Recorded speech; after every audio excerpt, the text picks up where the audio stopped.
নমস্কার, আমি একজন ক্রিস্টাল হিলার আর আজ আমি কথা বলবো ক্রিস্টাল নিয়ে। আপনারা নানান সোশ্যাল মিডিয়া প্ল্যাটফর্মে, ইউটিউব চ্যানেলে, নানান রকম সিরিয়ালে, মুভিসে সেলিব্রিটিসদের হাতে যেসব ক্রিস্টাল দেখেন ওই সব কিন্তু আমার কাছে আপনারা পেয়ে যাবেন। আমি একজন ক্রিস্টাল হিলার আর আমি বলতে পারবো আপনাদের কোনটা সঠিক ক্রিস্টাল আপনাদের জন্য প্রয়োজন। এখন আমরা জানবো ক্রিস্টালস আর জেমস্টোনের মধ্যে পার্থক্য কী।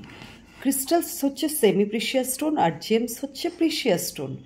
জেমস্টোনের কাজ হচ্ছে আমাদের গ্রহকে অ্যাক্টিভেট করে, আর ক্রিস্টালের কাজ হচ্ছে আমরা জেমস্টোন পরে যেই ভালো অ্যাকশনগুলো পাবো সেইগুলোকে ইউনিভার্স থেকে নিয়ে আসে, আমাদের গ্রহকে অ্যাক্টিভেট না করে।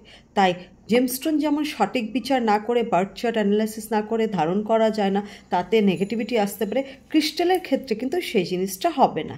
আপনার কোনটা ক্রিস্টাল প্রয়োজন সেটা কিন্তু আমি আপনাদের রিকমেন্ড করতে পারবো।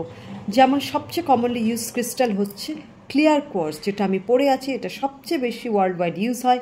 তারপরে আরও নানান ধরনের ক্রিস্টাল রয়েছে, যেমন অ্যামেথিস্ট, যেটা মাথা ব্যথা, পেন রিলিফ, অ্যাংজাইটি, স্ট্রেসের জন্য খুব ভালো কাজ করে।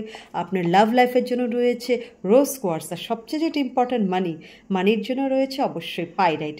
তাই এরকম নানান ধরনের ক্রিস্টাল আপনাদের যাদের নিজেরা ব্যবহার করতে চান তারা অবশ্যই আমার সাথে যোগাযোগ করুন। আমি সেটা আপনাদের কনসাল্ট করে দেবো আপনাদের প্রবলেম বুঝে। আর অবশ্যই ক্রিস্টাল পড়ার আগে সেটাকে চার্জ করতে হবে, সঠিকভাবে পড়তে হবে, সেটাও আমি করে দেবো, কারণ আমি একজন ক্রিস্টাল হিলার। তাই আমার সাথে যোগাযোগ করার জন্য আমার হোয়াটসঅ্যাপ নাম্বার দিয়ে দেবো। আমার সাথে অনলাইন আপনারা যোগাযোগ করতে পারবেন, অনলাইন কনসালটেশন করতে পারবেন, আর আপনার লাইফকে সুন্দর করে নিতে পারবেন। ধন্যবাদ।